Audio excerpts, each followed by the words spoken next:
Guys, gagawa tayo ng food for the baby. Vegetables, carrots, broccoli, beans, and pumpkin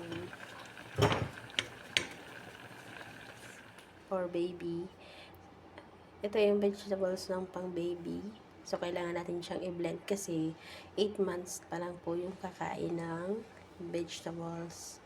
So, ayun, blend natin siya ng maayos kasi may broccoli siya. Hindi siya pwedeng mag-ano kasi yung parang yung broccoli niya is parang magaspang, 'di ba?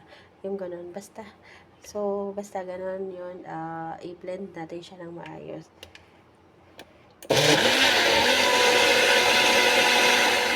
So guys, ito na yung blended natin vegetables. Nilagyan ko lang po siya ng cumin and salt pang palasa.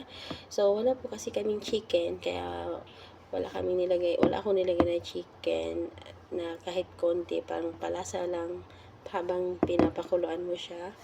Tapos, so i-blend natin siya ng ganito. So, kung may rice kayo, white rice, pwede nyo siyang i-mix dito. So, papakain nyo sa baby nyo. Or, okay lang din naman na ganito lang siya.